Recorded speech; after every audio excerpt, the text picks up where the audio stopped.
It's not too often that I watch animated TV shows or movies because I'm quite picky about what I see on the screen. To be honest, I was reluctant when I first heard about this thing called Arcane, an action-adventure, drama, science fantasy, steampunk animated TV show whose first season I didn't even watch when it first came out. But then the second one aired on Netflix and I had a close friend who vouched for it, so I decided to give it a chance. I hadn't played League of Legends before, so I wasn't familiar with the characters or the story, and I looked at this with a sensible and impartial mind. Be advised, this video contains spoilers, so this is your first and last warning if you haven't watched the show already. I was actually quite pleasantly surprised of many things, like the overall story, the personalities of the characters and their arc, the direction, fighting scenes and the awesome choices for music, the animations, visual effects, graphics and the cool camera shots with different angles and points of view that I'm not used to seeing in many animes. What got me very invested and eager to watch one episode after another were the emotional and heartbreaking moments from both seasons, and especially the second season. There were numerous of them and it never felt too much, it always felt just right. So hats off to creators Christian Link and Alex Yee and the Fortish Productions and Riot Games Studios.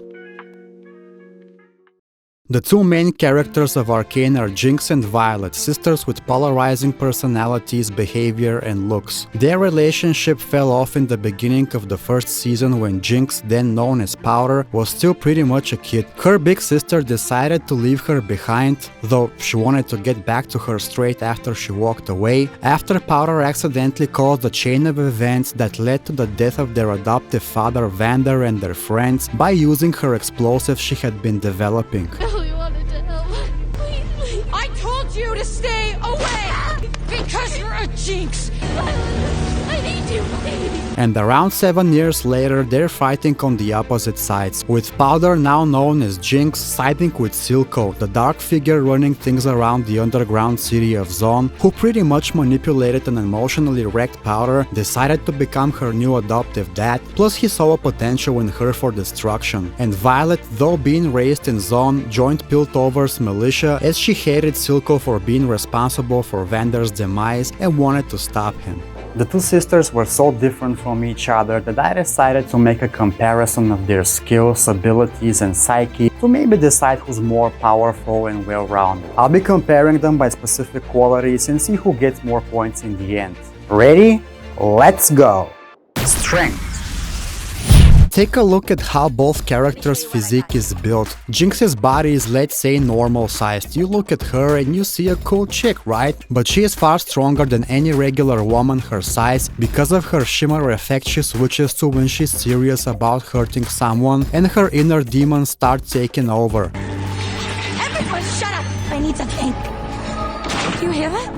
On the other hand, Vi's body is pretty muscular, even more so in the second season. She's quite jacked when we see her training or taking part in underground boxing matches. She's always working out and likes to talk with her hands when shit hits the fan. We do see Jinx engaging in close combat, of course, but she never overpowered someone using brawn. Even in her one-on-one fights, she uses her gadgets, pistols and dirty tricks. On the flip side, we see Violet in multiple scenes inflicting damage to multiple enemies, more so with her Atlas gauntlets courtesy of Jace, who built them with the revolutionary Hextech technology. When they first get into a fierce fight at the tempo, it looks like it could go both ways, with other factors being into play as well. So it was hard to judge who would have won between the two, but there are a couple of times when they collide from a close distance, and I think Violet was the one breaking through. She also managed to defend herself and get her sister off while being on her back on the ground. They go back and forth, with Jinx firing her handguns, cannons and her mines exploding. They also exchange blows and each had her moments. In the end, Violet was able to take her down onto a table and was about to hesitantly punch her when Isha jumped at the last second between the two to protect her mentor. Still, we shouldn't forget that just before that happened, Caitlyn shot Jinx's finger, which was definitely painful and distracting for the blue-haired nutjob. Furthermore, she seemed like she wanted to die when Vi got on top of her, because perhaps she wanted to escape from all this bullshit that she had gone through.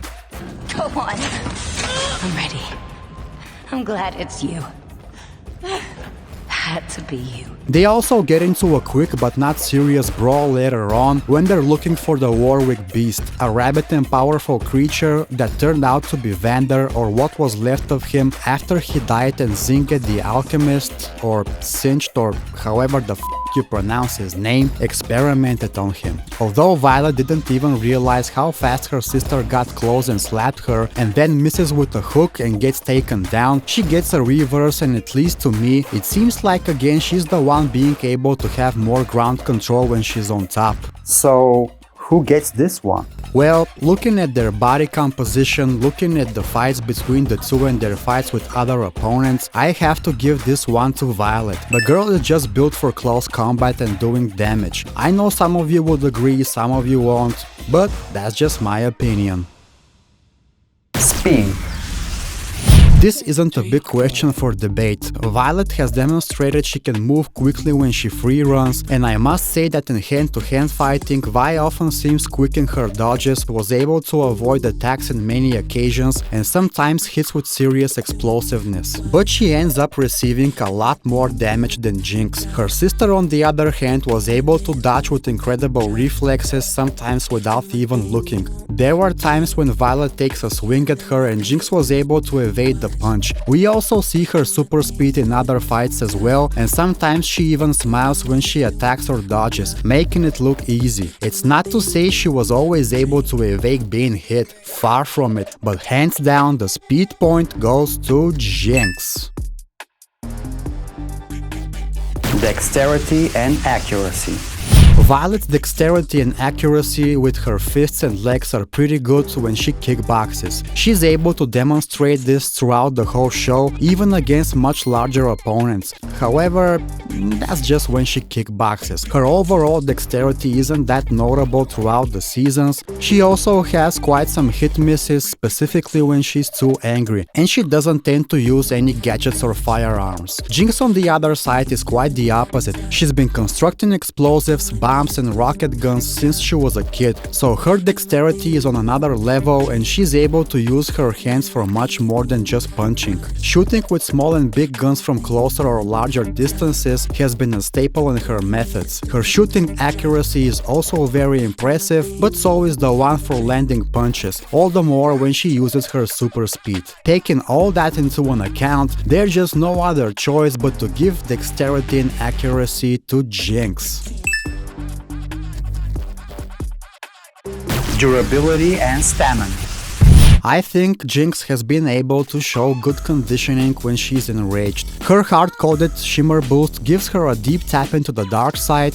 The dark side of the Force is a pathway to many abilities. No, not that dark side. So she's able to take some damage and still continue to charge with anger in certain situations. We witnessed that in her first fight with Violet. Having thought all those years that her bigger sister had abandoned her and then disappeared, she held some ire against Vi and wanted to punish her. Other than that, Jinx actually hasn't demonstrated incredible durability or stamina in some of her fights, simply because she didn't need to, as her insane reflexes and speed usually give her the opportunity to do what she needs to do fast or evade being hit quite successfully, except against a few particular opponents who are also powerful or when she's caught off guard. In those cases, she was eventually parried and held down. When you look at Vi, her face is constantly messed up and scarred from her combat experience, and she never stops working out. She's just a very tough bitch with great pain tolerance, there's no doubt about that. It's more than once that we saw her take a lot of damage and still being able to continue. She just won't stop until it's really all over. So you might knock her down, but you won't keep her down very easily. That's the reason I'd give this one to the Red Powerhouse.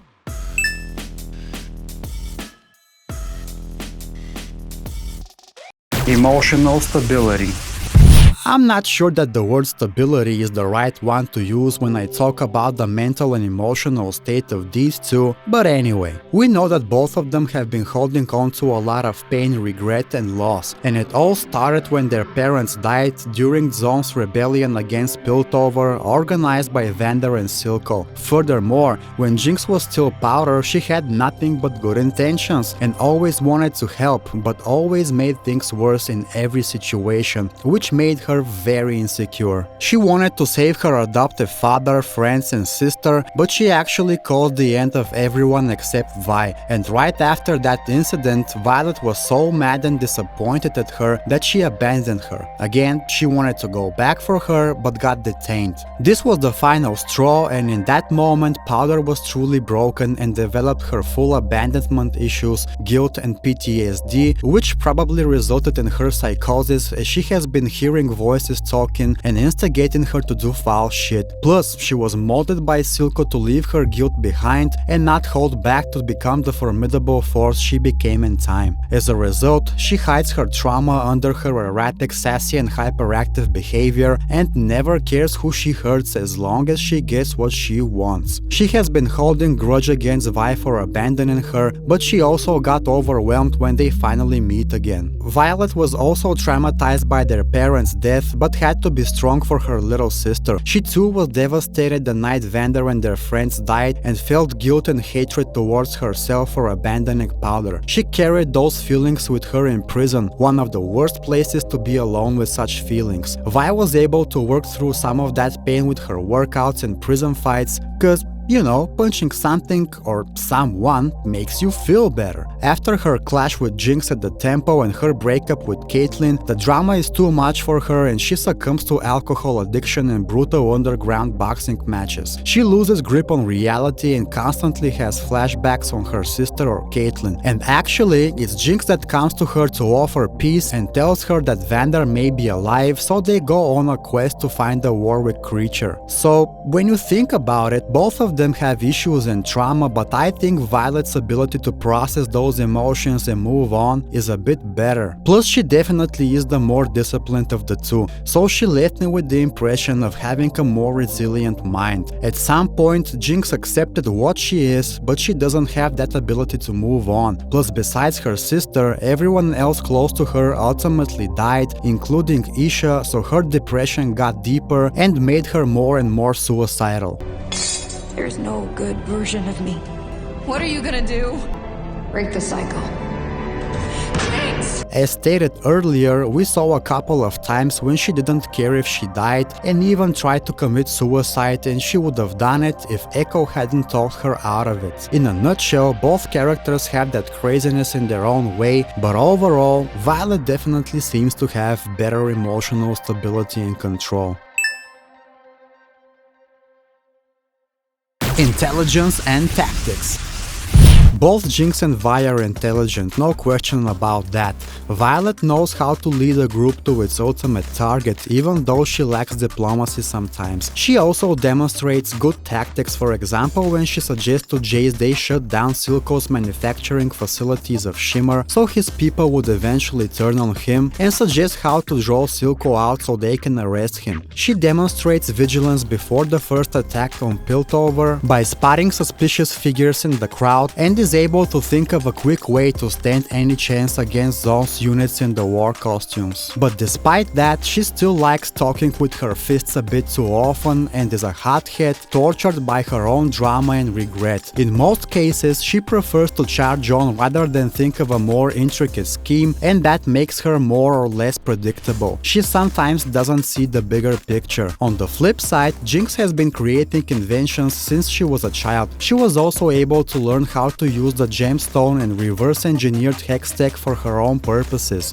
Furthermore, she is way more devious and unpredictable, so you never know what she's going to do next. She is more capable of creating a diversion or setting a trap, doing damage from a distance, or plant explosives that would go off in her choosing of time. So all in all, she's shown that she can use her mind to a greater scope than Violet, so I'm gonna give intelligence and tactics to Jinx. So the end result would be a win for Jinx.